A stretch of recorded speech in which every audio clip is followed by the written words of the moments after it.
Olá, oitavo ano. Enfim, não sei se vocês acompanharam o jornal, mas a gente está vivendo um período de pandemia, então a escola propôs aos professores estarem fazendo essas aulas online. Aqui eu não vou avançar muito na matéria, a gente vai até chegar à revolução, o fim das revoluções inglesas, a gente vai falar um pouco do parlamento. A próxima aula nossa seria sobre iluminismo. Eu vou conversar um pouco sobre isso, mas não vou adentrar. Então seria só uma revisão, matéria da prova, os exercícios que a gente fez em sala de aula. Tudo bem? Então uma revisão para a gente não deixar de lembrar o que a gente viu. No retorno, enfim, das aulas presenciais, a gente conversa da sequência da apostila. Tudo bem? Então vamos lá. Conversamos a falar o ano sobre a presença do rei, a imagem do rei, uma imagem fabricada, uma imagem criada no sentido de poder absoluto. Quando eu falo de absolutismo, esse regime onde eu tenho o rei como autoridade máxima, com poder total, centralizado, sendo, enfim, todo gira em torno dele, o rei sol, como a gente tem na França, o Estado sou eu, essas frases com o sentido dessa época. O rei, ele representa o Estado é ele. Se a gente estivesse naquela época, a gente ia olhar para o nosso rei e ia falar, ele é o Brasil, igual a gente tem na França. Ou seja, esse sentido de absoluto é todo o controle do rei. Ele participa de tudo, é ele que, enfim, controla, cria, descria, manda prender, manda matar, enfim.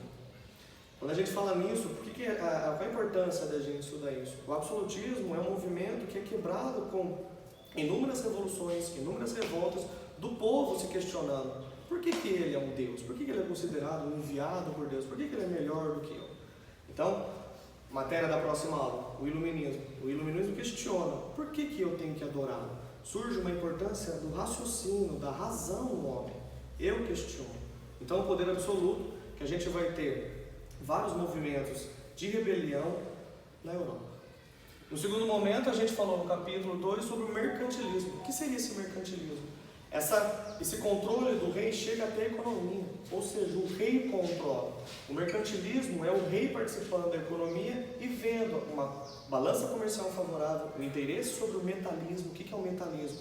O interesse pelos metais preciosos, o ouro, a ideia de criar uma moeda, e nessa moeda ter o rosto do rei. Então, tudo isso gira no interesse do rei. Não há uma separação dos gastos do rei com os gastos do Estado. O rei não ganha salário, então ele vai gastar o dinheiro da população. Então, é nesse sentido que a gente fala do mercantilismo. O mercantilismo também vem da ideia do mercado. O rei tem que gerar interesse em países, enfim, reinos que comprem produtos dele. E aí, nesse sentido, balança comercial, eu tenho que importar menos, eu tenho que exportar mais, eu tenho que comprar menos, eu tenho que vender mais. Para o rei ter a imagem de lucro, enfim. Tudo bem até aqui? Então, absolutismo, o rei controlando tudo, a importância do rei. Mercantilismo, o rei participando financeiramente, ou seja, tendo um controle. A gente não vai entrar no iluminismo agora, mas por trás de tudo isso que a gente está vendo, tem um pensamento de questionar. E é isso a próxima aula nossa.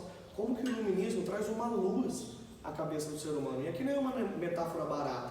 É o sentido de realmente esse movimento trazer um conhecimento do homem de questionar. Revolução Inglesa. É o que acontece aqui. A gente tem o Carlos I dominando aquele país e sendo muito autoritário, muito absolutista. Então o que a gente tem? Uma revolução. O povo falou, e aí? Até quando? O que a gente tem? O parlamento. Lembra que o tio Carlos falou? O parlamento é a participação, a demonstração dos poderes. Eu não tenho que ter um poder absoluto. Eu tenho que ter um diálogo entre os poderes, como se fosse um tripé. Executivo, legislativo e judiciário. O parlamento é a participação do povo no sentido de ser escutado. Ou seja, não está legal. Então tem um controle entre parlamento e rei. Só que Carlos I fechava o parlamento e dialogava sozinho. Acontece uma revolta puritana, uma revolução puritana. O que seria isso? O parlamento escolhe um líder e vira e fala, não, tá chato.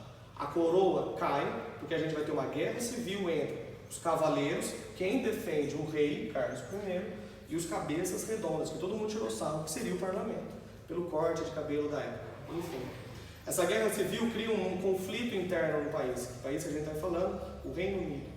Esse país cria esse conflito, Carlos I é cortado o pescocinho, a coroa cai. Entra o governo de Cromwell, ele instaura uma república lá no tempo de Roma, sim, res pública, coisa pública. O governo do povo, participação popular. Só que aí o tio Carlos colocou uma incógnita na cabeça de vocês. Cromwell, ele inicia toda a presença dele no governo, mas ele parece ser autoritário. Trocar 6 por meia dúzia é relativo. Algumas pessoas ainda hoje consideram ele um deus, um protetor da república. Outros questionam que ele foi autoritário. Autoritário em que sentido? Uma lei que ele criou, atos de navegação. Todo o comércio com a Inglaterra tem que ser navio inglês, tripulação inglesa e produtos ingleses. Ele queria aumentar a participação naval. Nessa época que a gente tem Portugal nem tanto, mas Espanha dominando os mares, e a Inglaterra. Então ele quer criar um interesse. A ideia é bacana, a execução, ele é autoritário, ele manda, tem que ter, não vai entrar, não vai sair navio que não seja inglês, com produtos e tripulação inglesa. Então, até que ponto ele foi bom ou foi ruim? É um questionamento. Uma das figuras históricas que a gente não tem uma opinião. Cabe a vocês decidirem. Eu achei ele meio autoritário, tio Carlos. Eu achei ele bem de boa. Ele tira um cara, lógico, a primeiro momento ele é autoritário, mas depois ele fica de boa. Gente, ele morre. Não tem um descendente. Tem um filho dele, mas ele não tem uma imagem muito forte. Os ingleses questionam a imagem do filho dele. E além disso, o absolutismo tem um poder hereditário. Ou seja, morreu o pai, vem o filho. E assim por diante. Então até que ponto estamos inovando aqui na Inglaterra? O que vai ser a Revolução Gloriosa, que não teve derramamento de sangue, foi só no diálogo.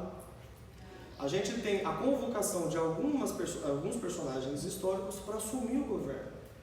Ligam para o Carlos I, Carlos II, não dá conta. Ligam para o Jaime, também não dá conta. O que eles decidem fazer?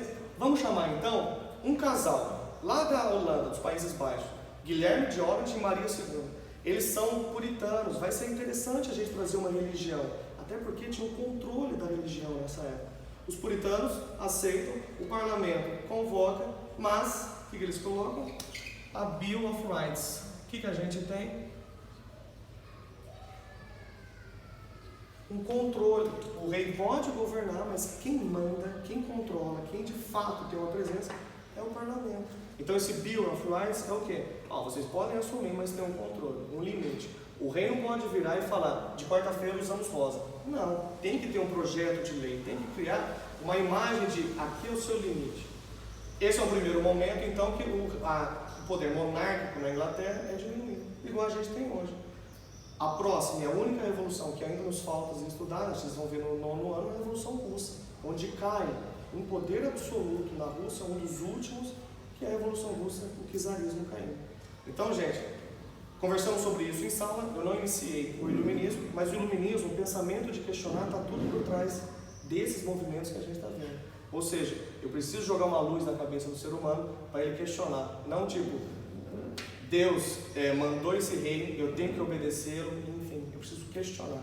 E é isso que a gente faz estudando essa matéria, esse período histórico. Por enquanto é isso, não deixem de estudar, leiam a apostila, o capítulo de iluminismo está maravilhoso. E quem puder assistir, tem muitas séries falando de Cromwell, estudando mais sobre ele. Tem um período aqui na história que a gente não falou tanto, mas os reis da Escócia, é maravilhoso também estudar. Quem tiver interesse e o tempo livre, fica a dica. E não deixem de fazer os exercícios. Obrigado e até mais.